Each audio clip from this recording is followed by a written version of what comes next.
चलिए आज समय में एक लंबा सफर करते हैं, एक ऐसे साम्राज्य की कहानी की ओर जिसने भारतीय उपमहाद्वीप का नक्शा ही हमेशा के लिए बदल दिया। ये एक ऐसी दास्तान है जिसे तलवारों से जीता गया, संगमरमर से तराशा गया और सत्ता के दांव पेच से बुना गया था। तो सवाल ये उठता है, आखिर कैसे कैसे योद्धाओं और कवियों का ये खानदान 300 साल से भी ज्यादा इतने बड़े उपमहाद्वीप पर छा गया। आइए इसी सवाल का जवाब ढूंढते हैं। तो देखिए, हर बड़ी कहानी की तरह इसकी शुरुआत भी जाहिर है जंग के मैदान से होती है, एक बड़ी जीत और एक शासक की जबरदस्त महत्वाकांक्षा से। तो सबसे पहले ये मुगल थे कौन? आसान शब्दों में कहें तो ये एक बहुत ही ताकतवर इंडो तुर्क मुस्लिम राजवंश थे और इन्होंने 1526 से 1857 तक मतलब 300 साल से भी ज्यादा भारतीय उपमहाद्वीप के एक बहुत बहुत बड़े हिस्से पर राज किया। और जरा इनकी विरासत देखिए। इनकी रगों में ना दुनिया के दो सबसे बड़े विजेताओं का खून था। पिता की तरफ से ये तैमूर के वंशज थे और मां की तरफ से चंगेज खान के। सोचिए, ऐसी विरासत के साथ महत्वाकांक्षा कितनी बड़ी रही होगी। इस साम्राज्य के जो संस्थापक थे बाबर, वो अपने साथ एक सीक्रेट वेपन लेकर आए, एक ऐसी चीज जिसने सब कुछ बदल दिया, और वो था बारूद। 1526 में जब पानीपत की पहली लड़ाई हुई ना, तो बाबर की तोपों और बंदूकों की गूंज ने सिर्फ जीत ही नहीं दिलाई, बल्कि हिंदुस्तान में जंग लड़ने का तरीका ही हमेशा हमेशा के लिए बदल डाला। और बस यहीं से मुगल साम्राज्य की नींव रखी गई।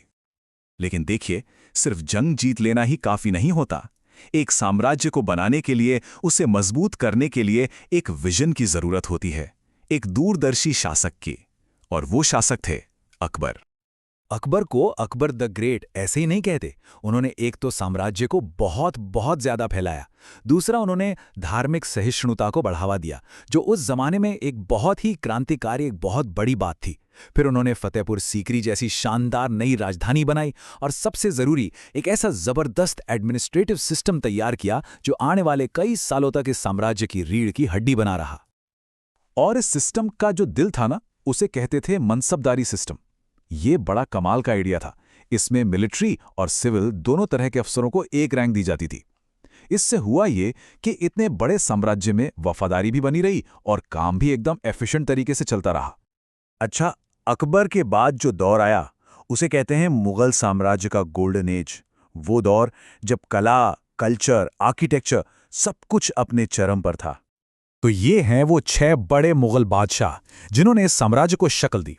सबसे पहले बाबर, जिसने नींव रखी, फिर अकबर, जिसने इसे एक मजबूत ढांचा दिया, उसके बाद जहांगीर और शाहजहां, जिन्होंने इसे कला और खूबसूरती से सजाया, और आखिर में औरंगजेब, जिसने साम्राज्य को उसकी सबसे बड़ी सीमाओं तक पहुंचाया। हर एक का अपना एक अलग दौर था, अपनी एक अलग छाप थी। और जब हम गोल्डन एज की बात करते हैं ना, तो खास तौर पर जहांगीर और शाहजहां का नाम आता है। ये वो दौर था जब आर्ट और आर्किटेक्चर अपने पीक पर था।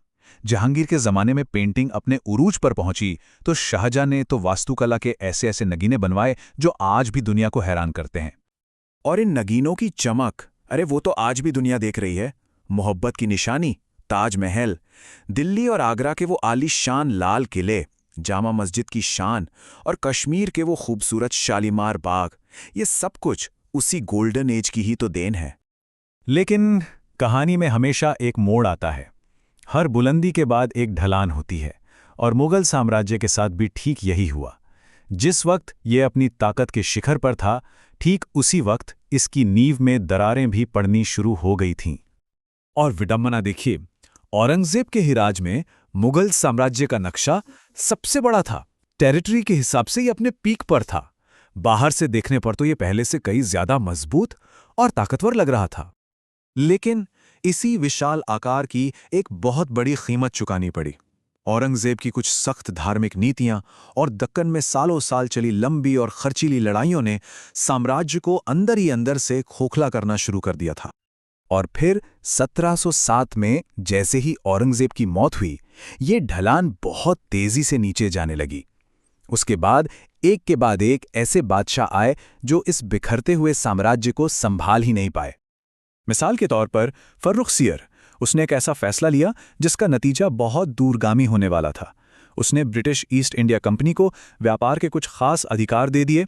ये एक ऐसी गलती थी जो आगे चलकर बहुत बहुत भारी पड़ी। फिर मोहम्मद शाह का दौर आया, और इस दौर में तो हद हो गई। बाहर से आए हमलावरों ने राजधानी दिल्ली में घुसकर उसे बुरी तरह लूटा। इस एक घटना ने पूरी दुनिया को दिखा दिया कि मुगल साम्राज्य अंदर से कितना कमजोर हो चुका है। और बस यहीं से उस आखिरी दौर की शुरुआत होती है, जब इस महान साम्राज्य का सूरज हमेशा के लिए डूब गया। तो सवाल ये है कि आखिर ये सब बिखर कैसे गया? देखिए, इसकी कोई एक वजह नहीं थी, कई चीजें एक साथ हुईं। एक तो सालों की लड़ाइयों से शाही खजाना बिल्कुल खाली हो चुका था। दूसरी तरफ मराठा जैसी इलाकाई ताकतें उठ खड़ी हुईं और मुगलों को सीधी चुनौती देने लगी। ऊपर से बाहरी हमलों ने रही सही कसर पूरी कर दी, और इन सबके बीच दिल्ली में बैठा कमजोर नेतृत्व इस तूफान को संभाल नहीं पाया, और इसी उथल-पुथल के बीच एक नई ताकत चुपचाप अपनी जड़ें मजबूत कर रही थी, ब्रिटिश ईस्ट इंडिया कंपनी। और जो आखिरी कील ताबूत में ठोंकी गई वो थी 1857 के विद्रोह के बाद। अंग्रेजों ने आखिरी मुगल बादशाह बहादुर शाह जफर को न सिर्फ गद्दी से हटाया बल्कि देश निकाला दे दिया। और बस यहीं पर 300 साल से भी ज्यादा पुराने मुगल साम्राज्य का चैप्टर ऑफिशियली हमेशा के लिए क्लोज हो गया। तो आखिर में एक सवाल बचता है, किसी गिरे हुए साम्राज्य की असली विरासत क्या होती है? क्या वो सिर्फ संगमरमर की खूबसूरत इमारतें हैं जो वो पीछे छोड़ जाता है, या फिर वो पावर वैक्यूम, वो शक्ति का खालीपन है जो उसके जाने से बनता है? एक ऐसा खालीपन जिसने इतिहास की धारा को ही हमेशा के लिए मोड़ दिया। ये एक सोचने वाली बात है।